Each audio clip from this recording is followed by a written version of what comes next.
there's more evidence that Christianity is the most reliable than anything across the board. That's why I decided to put my faith and trust in Jesus. Bryce Crawford and Adam22 discuss morality, Christianity, and what the biblical scholars think about the resurrection. It's about you and Christianity on the internet. And from what I can tell, you're in a lot of opposition, or like you have a lot of pushback towards Christianity, I guess you could say. What's your biggest issue with Christianity that you just don't like? I think my main thing with Christianity is I just don't believe it's true. I don't believe that Jesus was the Son of God. I don't believe that the Bible is anything more than just, a series of lessons that probably should just be taken that way. I mean, when I was a kid, I was really raised in like a Christian household, and my parents made me go to church all the time. And even as a real young kid, I had this almost like physical resentment towards going into that environment. I just kind of like sensed that it wasn't for me from a really young age. But then as I started to get older, I started to realize that a lot of people weren't really as serious as I was about it, in the sense that like I looked at the teachings of the Bible that I was learning about in Sunday school or whatever, even though I wasn't like particularly thrilled about the church experience, I still felt like, okay, I should be trying to figure out what this is all about. And as time goes on, and I started to realize like, oh, all the other kids that I am going to Sunday school with aren't as serious about this, or they don't think, like, I remember having a conversation with a friend of mine who was basically like, saying something about wanting to have sex with this girl. And I remember being like, okay, but you're not married. Like we go to church, like are you can't do that, right? And he was like, what? No, of course I would still do it. And I'm like, oh, so we both go to church, but I'm over here assuming that we got to take the gospel literally. This is a great question to start with. For Christians, this is something for us to model when engaging in these conversations. Find out where the person is with Christianity and try to narrow down what their objection is. I appreciate Adam telling us what he thinks without holding back. I think that says a lot about the platform that Bryce has built. People are comfortable coming on here and opening up. A good follow-up question here would have been, why don't you believe it's true? Because a lot of people will tell you they don't believe something is true, but they haven't investigated the claims. Kind of continuing with that train of thought, why don't you believe the Bible? The evidence for Christianity and the Bible is strong. So when people choose to reject it, it's important that we ask clarifying questions to find out what specifically it is that they are rejecting. I appreciate Bryce's approach, and clearly it's effective. So this isn't a knock on him, but it's more for the rest of us to keep in mind as we look to engage in these conversations. I think Adam provides us with helpful information when he talks about people not taking the Bible seriously. This is important for all of us who are Christians to keep in mind. As followers of Christ, how we live matters. It's not just about having the right theology, it's about living out that theology. What we believe impacts how we live, and how we live should reflect what we believe. I agree with Adam's statement about living morally. The question is, what is your standard? As Christians, we believe that the law is written on our hearts. Romans 2, verses 14 through 15. For when Gentiles who do not have the law, by nature do what the law requires, they are a law to themselves, even though they do not have the law. They show that the work of the law is written on their hearts. So, in the Christian worldview, it makes sense that people can live a moral life. But in his worldview, where does morality come from, and what is the standard?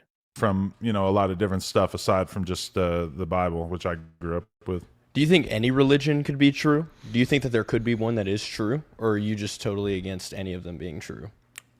No, for sure. I think like it's possible. Like if I guess what you're asking is like, do you think that there is a religion that incorporates the supernatural or something along those lines? Because, for sure, like when I've read about like, secular humanistic religions, that's a lot closer to what I believe. I just don't even really feel the need to put a name on it. I remember being a young kid, and like my dad got locked up in the feds for like a year when I was like 12, and he was basically on trial and in the media dealing with these charges. Pause here. I'm going to jump ahead a little bit. Now, during that time period, my mom really leaning on the church, and like, the church being a big part of like what kept her sane and mentally well during that time period. And I remember my mom explaining to me that was why she knew that religion was for her. And I said to her, I'm like, Mom, you could have got that out of a bowling league. Like, the fact that you had a bunch of people who were supporting you and emotionally sort of lifting you up, that's awesome. But that has nothing to do with whether what's in this book is true or not. Again, these are great questions from Bryce. It seems like one of the things holding Adam back is the belief in the supernatural. With God, the supernatural is definitely possible. The problem is that he has already dismissed this as a possibility. We want to start off with making a case that God exists. One way we can do that is by talking about the universe and all the things required for the universe to exist. When you factor all that in, it's difficult to say that there isn't a creator. Secular humanists would not like that they're being called a religion. But when you consider all of their dogmas, they definitely do come off as another religion. I think Adam's pushback about Christianity not being true just because the church sustains you is valid, at least to an extent. It's not enough to just point to pragmatic reasons for believing in something. This is true for Christianity. This is true for other worldviews as well. So we engage in this conversation for Christians. Make sure that the person who is trying to pose this as a claim or an objection, that they are able to back that up. I do think pragmatic reasons play a role, but they can't be the ultimate reason.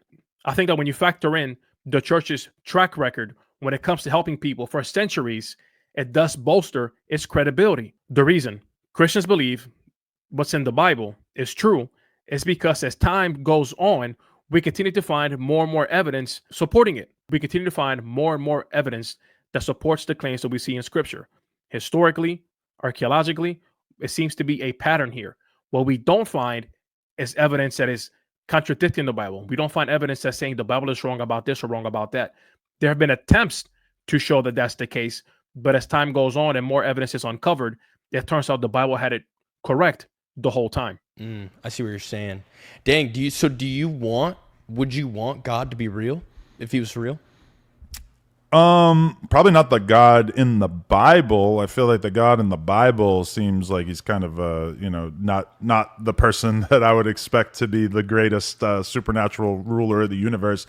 But I guess if I could create a world in which there was a God who was basically like a judge, like he's like the one man's supreme court of what's right and wrong in the universe. And if you could kind of constantly go to him and say, hey, like, I have this dilemma and I'm not sure what I should do. Can you tell me how I should go about this? That sounds very useful. Like, but I think it's kind of on human beings to figure that stuff out for themselves. I like how Bryce is keeping this conversation moving forward.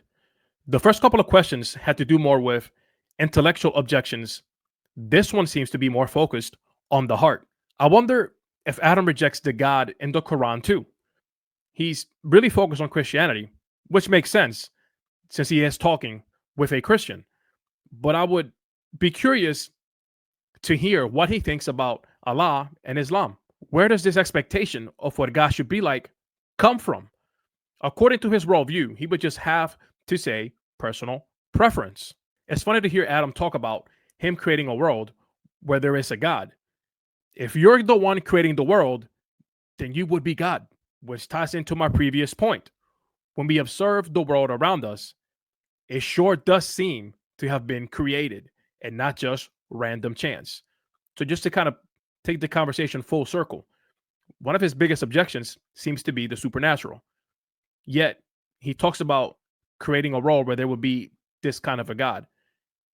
If you are able to create a God, right, and you're using that same kind of logic, it seems to indicate that there's at least a hint that the world is created in his mind. Doesn't that negate the previous point about the supernatural not being possible? If God does indeed exist, then the supernatural is possible. Shout, what evidence is the most reliable? I don't know if I told you this last time we talked, but like, I can't fully prove to you that God is real. I can't fully prove to you that Jesus is real, and I can't fully prove to you that he's God. But I feel like out of everything across the board on religion, there's more evidence that Christianity is the most reliable than anything across the board. That's why I decided to put my faith and trust in Jesus. Aside from from what I feel the reliability, I mean, it's just totally different than everything. We kind of talked about like Islam, Buddhism, Hinduism. Like I have friends in all these religions, but they're working for everything. They're working to enlightenment. My Muslim friends are working to please Allah. And every time I talk to them, they have no idea where they're going, even though they're some of the most respectable in the sense of they give alms to the poor. They pray 5 times a day. They pray more than most Christians do. They believe more about Jesus than most Christians do. They give more alms to the poor and help poor people more than Christians do. I think this is a great point by Bryce. And I think it's something that gets overlooked when engaging in these conversations. The evidence of Christianity is very strong. The evidence of Christianity compared to other worldviews, it's not much of a comparison, just being completely honest. The evidence is a lot more for Christianity than it is for other religions. I like his point about how the other religions are all about you doing something to earn salvation. You doing something to earn your way to God. That's what makes Christianity unique. Christianity tells us, Jesus tells us, there is nothing you can do to earn your way to God. It's based on what he did. Paul tells us in Ephesians that we are saved by grace through faith, not by works. This is unique to Christianity. But that's the other reason why I love about Jesus, because out of every labeled religion, Jesus Christ is the only God that humbles himself and comes down and meets the broken people where they're at. Whether it's instead of a broken person working to get his approval, God looks down and says, I love these people so much. I'm going to humble myself and become a human, a God that exists outside of time, outside of space, intervenes into time and space, takes on flesh. He lives this perfect life. So now the moral code of the Bible is achievable because I watched someone show me how to do it instead of just telling me how to do it and expect me to do it without showing me. This is what makes the crucifixion and the resurrection so powerful. It's not just some random person taking your place on the cross. It's God himself, right?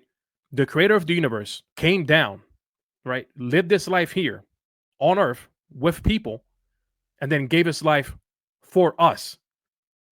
That's what's so powerful about Christianity. That it's not just some distant God. It's not just, putting up another human there. No. It's God himself who does this on our behalf. That's unheard of. This is what made Christianity such an impactful movement in that time. This is unlike any other religion back then and unlike any other religion now.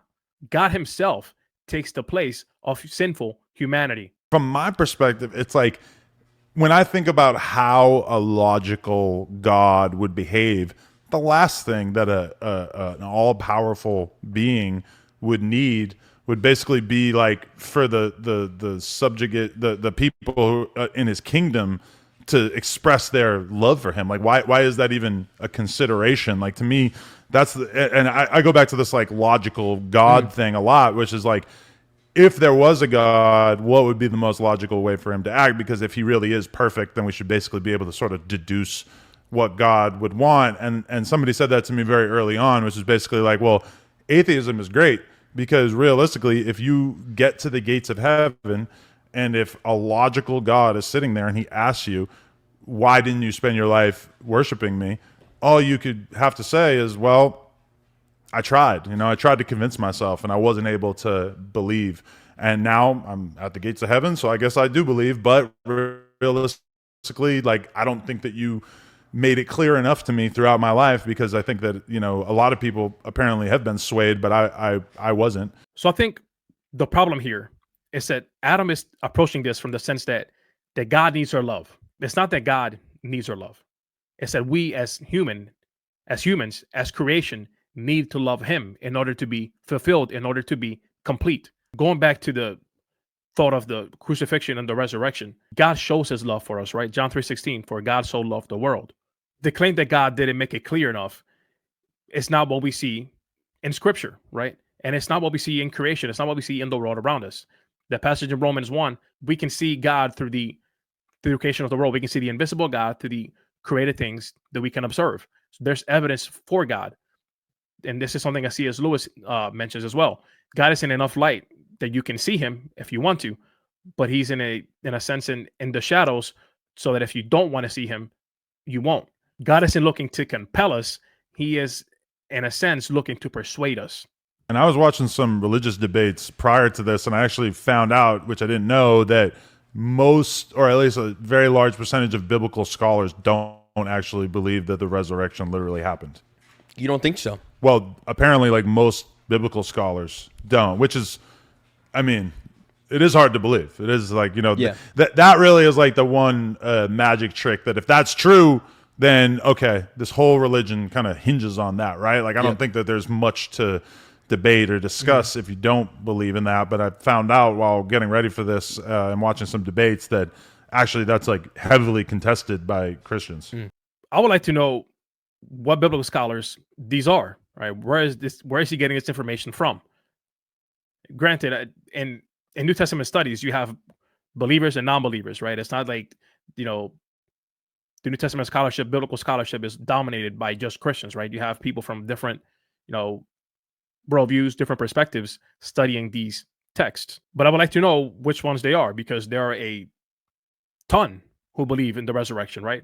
It's not like there is a very small number of biblical scholars who believe in the resurrection.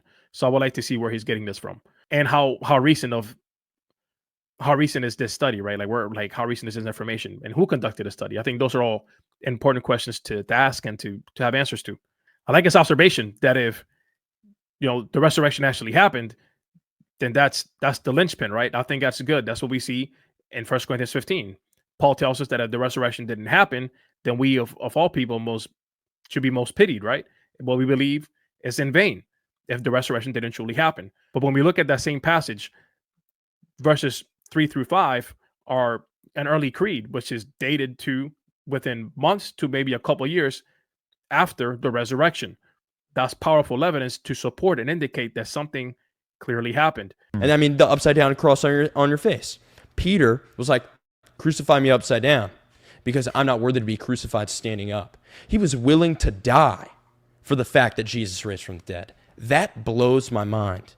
So like yes, I mean, we need to understand these truths, but I also feel like the same way that the church appealed to your mom in her time of crisis when your dad was in jail and your family was going through it, and she said, well, this is why, like I understand that's not just the sole reason why someone should just believe in a religion, but it also doesn't shock me that was appealing to your mom because there's so much transactional things, and you have to understand in that position, that vulnerable position for your mom, there's really nothing that your mom in that position can give to them. They're just constantly overflowing her with love and comfort and things, and like sure you can find that in a bowling league like to an extent, but like this idea of no strings attached, unconditional love, I'm just going to serve you whether you never speak to me again or not, that's just something that the Bible teaches that I just don't see displayed through any other religion or people group. I think this is a great observation. I think this is a great conversation between Bryce and Adam personally, but I like how Bryce here points out he's aware, he's perceptive. He notices the upside down cross on Adam's face, and he points out how the upside down cross, that's something that Peter, when he is martyred, he asked to be crucified upside down because he doesn't see himself as worthy to be crucified in the same manner as his Lord and Savior. I think this is a great way to kind of make the connection and emphasize something that there is strong evidence to indicate that this was in fact how Peter died. In the conversation, as they talk about the evidence for the resurrection, when Paul talks about in 1 Corinthians 15 how Jesus appeared to more than 500 witnesses, it says more than 500 witnesses at once. So this was 500 people all in one shot. So when Jesus appears to the rest of the believers over a period of 40 days, that's more than just 500 witnesses. I think that's important, and I think it kind of bolsters the case, right? I think it adds evidence to it. And when you look at the book of Acts, and even in the Gospel of Luke, the accounts that are mentioned there, right, those have been verified historically, right? And I know some people push back against the miracle claims, but the miracle claims are intertwined with those events that happened in history. And I know there's been somewhat of a new thing where people are trying to push back on some of that, but the evidence is in the favor of those things actually happening and taking place in the way that they did. Whether you want to, even if you want to ignore the miracle claims, I just don't think it's wise to ignore the miracle claims when they seem to be so intertwined with the historical context. Let me know what you think in the comments. Thanks for tuning in. I'll catch you next time.